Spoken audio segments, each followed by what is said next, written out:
Hello, I'm the Nostalgia Critic. I remember it so you don't have to. Well, it's been over a year since I listed the top 12 greatest Christmas specials, and though I still stand by the list, except maybe Christmas Story and Christmas Carol should have been a tie, a lot of people said there were even more specials that I was missing. So much so that I pretty much had no choice but to do another one. There's so many good specials out there, how can you just keep them to one list? These are sort of the runners-up, the next best after last year's choices. So, get ready, because this is the return of the Christmas specials!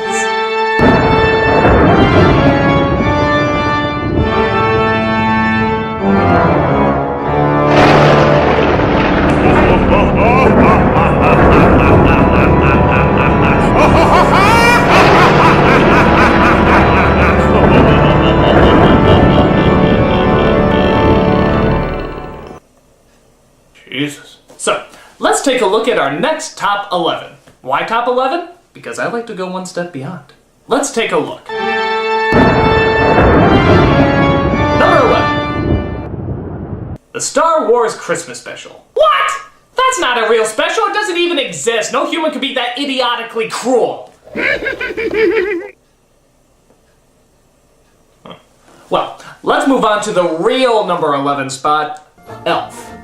Now, I have to admit, I don't really see this as a good movie. While the premise is good, I feel the characters are boring, the jokes are kind of weak, and the story just gets a little too corny for me. So what propels it to being a Christmas classic? Will Ferrell.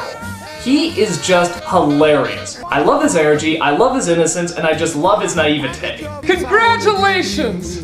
World's best cup of coffee. Great job, everybody. Hi. How can you not like him? He's just so delightfully annoying. Does someone need a hug? This was Will Ferrell's first starring role after he left SNL, and thankfully he completely saves the film. I guess it's just good luck that the first film you actually star in will be watched by millions every Christmas. Though let's hope he doesn't do any other Christmas movies. Yeah, that wouldn't work. What can I say except sometimes one really funny man can in fact make a really funny Christmas special. Call me Elf one more time. Call me Elf. You're an elf. Number 10. The Garfield Christmas Special. This is another one that when you look at it isn't really anything spectacular. It's kind of cheesy and the songs get really lame at times. You can never find an elf when you need one. In fact, I think it's the first special to ever have yodeling in a Christmas song. It's a good old-fashioned Christmas, yodeling. But unlike Elf, there are actually two things that keep people coming back. One is Garfield, of course. I mean, he's just a lovable character. A pure cynic, but still very funny and very likable. And the other is the family. I just love these guys. If you ever grew up on a farm or knew anyone that grew up on a farm, then you know these people. You got the homebody mother, the quiet, no-nonsense father, the shy, sometimes very silly brother, and probably the coolest grandmother ever. Oh, Christmas tree, how lovely are thy branches. Whoop, whoop, bidoop, bidoop, bidoop. I mean, this grandma kicks ass. She should be at every Christmas get-together. I see you're putting on a little belly. You're getting soft, boy. Come on, hit me right here. Give me your best shot. On top of that, it's decent animation, the jokes are funny enough, and it has a lot of that mushy stuff that seems lame at times, but at Christmas, you can let a little bit get by. Garfield Christmas Special, a merry pick for the number 10 spot. Can't wait till Christmas. Wake me when it's through. Number 9. The Polar Express, but only in 3D. I say this because the film on its own is just okay. And I know it sounds like I'm trashing some of these Christmas specials, but really, the things that are good are unbelievably good. And that's what makes them stand out. And this one is no different. When it's good, it's really good. But at times it can feel really manipulative. Like they're trying to make a Christmas classic instead of just telling a good story. It's like they said, we need a song here because most children's classics have a song here. Putting up the Christmas tree with friends who come around. We need a scary moment here because most children's classics have a scary moment here. You're a doubter! A doubter you don't believe! And we need some speech with the word heart in it because, well, you know the drill. Just remember, the true spirit of Christmas lies in your heart. Suck my big fat fucking heart! That and the CG can be a little creepy at times. But like I said, when it works, it's a very nice film. I love the atmosphere, the premise is unique, and I like how they turn the whole idea about believing in Santa Claus sort of like a challenge of faith, which I think a lot of people can relate to. I want to believe. But you don't want to be bamboozled. You don't want to be conned. Sometimes, the most real things in the world are the things we can't see. But what really makes it stand out is the 3D. Only see this movie on IMAX and in 3D. You literally feel like you've been transported to the North Pole. That's what really propels it into an experience rather than just a movie. I know a lot of times people see 3D as a cheat, but with this, you really feel like you're there, and the film is shot to make you feel that way as well. Though I am getting a little tired of Zemeckis making these damn films. Yes, we know animation can look realistic, but if you're just gonna motion capture them anyway, why not just go back to using real friggin' actors? Well, for whatever reason he keeps doing it, Polar Express is a ton of fun to watch and leaves you feeling that good old-fashioned Christmas spirit. On its own, it's okay, but in 3D, it's really friggin' cool. And definitely get you in the mood for the Christmas season. But next time, could you leave the Steven Tyler elf out? Seriously. What the fuck? Number 8. The Star Wars Christmas God damn it! We get that out of here! I told you it doesn't exist! The Black Adder Christmas Carol. Now granted, many of you might not even know what the show Black Adder is, but it's not required to totally enjoy the special. It's a British comedy starring Rowan Atkinson, Hugh Laurie, and many others as they're reincarnated through different periods in time. The character of Blackadder is always the world's biggest asshole. That's part of what makes the show so funny. But in the Christmas special, he's the nicest man in England. A penny for Christmas cheer, sucker. Sir. Well, certainly, here. But this all changes when the spirit of Christmas comes to show him flashbacks of his ancestors, which are of course from the other episodes he's done. Ironically, Blackadder likes the way his ancestors act and decides he wants to be a jerk from now on. We're in love! Ill-conceived love, I should warn you, is like a Christmas cracker. One massively disappointing bang and the novelty soon wears off. It's cynical, it's cruel, and it's all done in the name of goodwill toward men. Now, it does help to see the original shows before watching the Christmas special, but it's not totally necessary. But the scenes of Blackadder acting nice are a million times funnier when you know the character he usually is. Every time he smiles and laughs, you know he's repressing a ton of anger and wants to smack someone in the face. Look, there must be something we can do. That box of matches in your basket is just the thing I need. How much did they cost? A quid a match. Mr. Scratchit, I suspect that to be a lie of sorts. And luckily by the end, he does. I've made you a fist. Ooh. And what's wonderful about it is that you can use it again, and again, and again. Thank you, Mr. B. It's funny, it's dark, it's a perfect offset to all the Yuletide cheer we're so used to getting this time of year. Mr. B, where's the milk of human kindness? It's gone off, Baldric. It stinks. Number 7. Gremlins. Yeah, I know many of you wouldn't consider this a Christmas movie, but I'm surprised to find just how many people whip this movie out around this time of year. I guess who doesn't want to see red-eyed demons attack innocent bystanders while singing Holly Jolly Christmas tunes? But the more I thought about it, yeah, I do surprisingly think of Christmas when I think of this movie. I remember Gizmo given as a present, I remember the gremlin in the tree, I remember the dog wrapped up in Christmas lights. I even remember that goddamn fucking weird speech about Santa Claus that just came out of nowhere. Now I have another reason to hate Christmas. It was Christmas Eve. I was 9 years old. I went to try to light up the fire, and that's when I noticed the smell. And me and Mom were expecting them to pull out a dead cat or a bird. And instead, they pulled out my father. He was dressed in a Santa Claus suit. He slipped and broke his neck. And that's how I found out there was no Santa Claus. Thanks. Oddly enough, in some deranged, sick way, this movie did manage to tie in a lot with Christmas. Weird, huh? I don't even know what else to say about it. To be honest, I'm a little disturbed that I connect such a joyous time of year with such hell-raising little maniacs. And the fact that a lot of other people do too. But hey, if everyone is watching at this time of year, at least I know I'm not the only one who's going crazy. And at least I can enjoy Christmas with all the other nutballs watching it with me.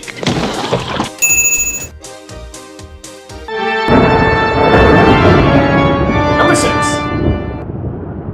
The Nativity. Well, yeah, sort of a no-brainer. The story of Christmas wouldn't be here without the story of Christmas. It's pretty straightforward, though they do address some areas of the story that many have overlooked. Like Joseph's reaction that Mary apparently had a virgin birth. He's about ready to actually stone her until the angel finally appears and set things right. Oh, really? Immaculate Conception, huh?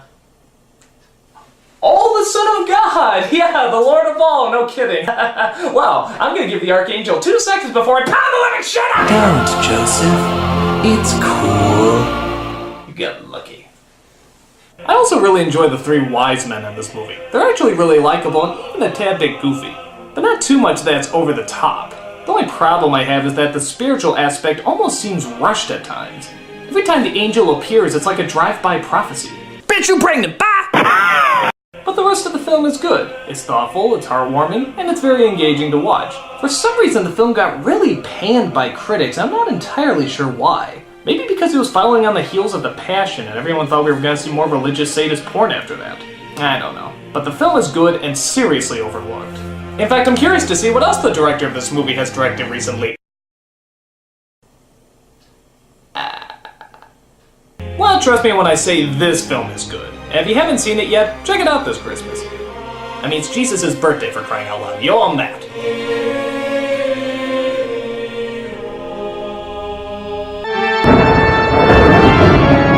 Number 5. The Pinky and the Brain Christmas Special. How can you go wrong with Pinky and the Brain? Our favorite mouse duo bent on world domination have a wild time trying to insert a hypnotizing doll into Santa's sleigh. Just act natural, Pinky. The jokes as always are great and the characters work off each other wonderfully, but what sets it apart from other episodes is the ending. I won't give too much away, but it's so beautifully cheesy but so surprisingly touching that it creates a wonderful piece of Christmas epicness. In fact, I'm actually a little shocked to hear that some people actually get teary-eyed at this ending. Who would have thought Pinky and the Brain could make anyone teary-eyed? And on top of that, it's just funny. You can always tell the writers are working really hard on this show and the laughs always come through. Who you working for? The Easter Bunny? The Tooth Fairy? Herschel the Hanukkah Goblin? The animation is great, the story's hilarious, and the good spirit of Christmas is always shining through. It's Christmas gold from beginning to end.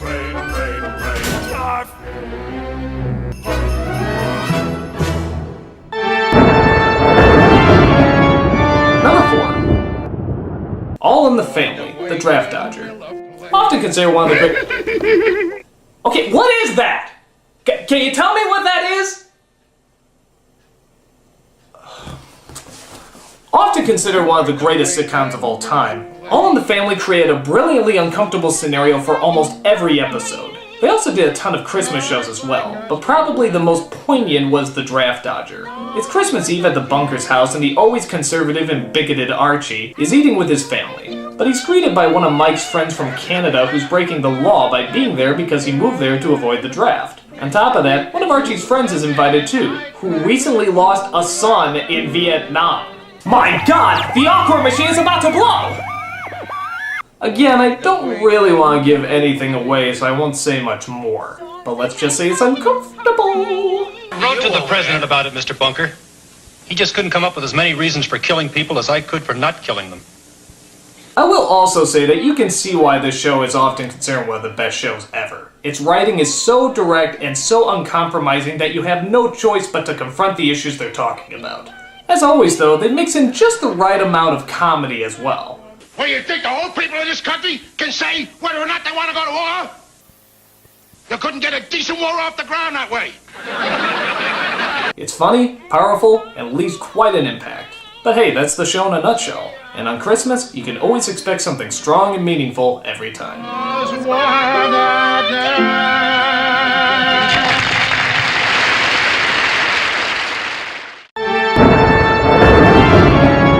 Number 3. Joyeux Noel.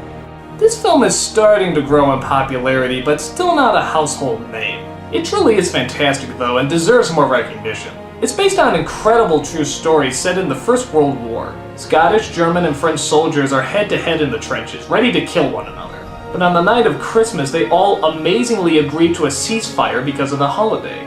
We were talking about a ceasefire for Christmas Eve. They come out of their bunkers, they talk to each other, exchange pictures, and even hold a mass. It's friggin' unbelievable. When you watch it, you really can't believe people can be this good. They form strong and powerful friendships that they don't want to destroy if they go back to war. Because of this, things get very complicated the day after, and the day after that, and even the day after that. Trying to kill a man you just called your friend a few days ago is near impossible, and this film shows the sacrifice that these men went through so that they didn't have to do it. Again, I don't want to give too much away, but the focus is on the night the troops stopped firing. They decided to show their fellow man the peace and love that Christmas is all about. It's an unbelievable story and is captured very well in this film. Trust me when I say if you haven't seen it yet, you're in for something special.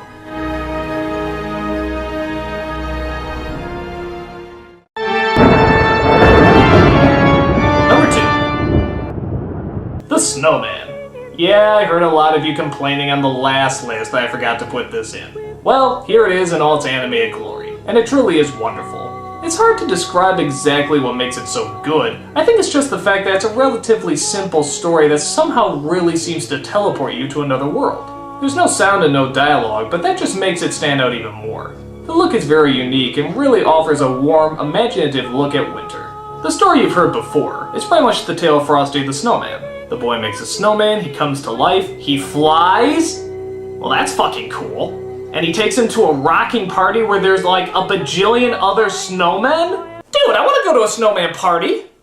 Not his. The only downside I have to admit is the ending. It's not really bad or anything, but it's just so damn depressing. And there's not one happy thing about it. Most children's classics have something uplifting at the end, but this film is just like, nope, life sucks, Merry Christmas. It pisses me off every time. How dare they show me the truth? But then again, maybe that's the strength of the piece. You like it so much that you never want to see it end. The Snowman is simply a classic, no matter how you look at it. The villagers go by like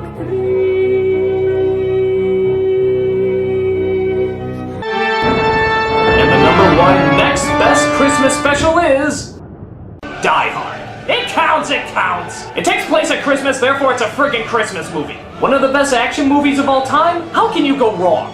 It just kicks ass. Now for all of you saying, oh, it has nothing to do with the Christmas spirit, fuck you, it's Die Hard. Oh, this doesn't talk about Santa, Jesus, or the joy of the holidays. Fuck you, it's Die Hard. But this doesn't even have a moral. What can you possibly learn from Christmas by watching this? Fuck you, fuck you, fuck you, it's Die Hard! This is the action movie, and every Christmas I find more and more people watch it around the holidays. Yippee-ki-yay, motherfucker. It's action-packed, it's a great story. I mean, it's Die Hard! What more can you say about it? The title itself is practically an explanation about why it's so great. The movie even ends with the song Let It Snow. How many action movies end with Let It Snow? Let it snow, let it Aside from Die Hard 2, but Die Hard is better. This movie kicks ass, but it kicks even more ass at Christmas. The story is great, the action is great, the acting is great, it's just great. Die Hard, the merriest explosions of Yuletide cheer. This is their idea of Christmas. I gotta be here for New Year's. And that's my top 11. Okay, what are you laughing at? What's so funny? What, is it the Star Wars Christmas special thing? Is that it? It's not that funny, okay? It doesn't exist anyway, you hear me? It doesn't exist! Excuse me one moment. Hello? A package for me? Well, okay, thanks. What a weird looking mailman. Huh, well, apparently I got a package in the mail. Huh, let's see what it is.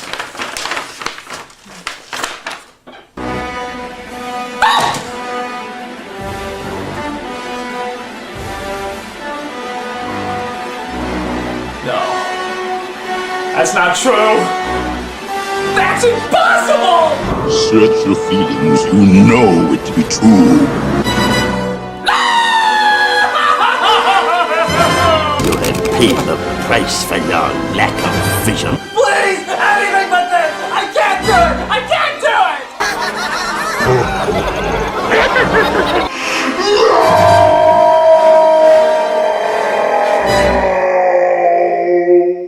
We would be honored if you would join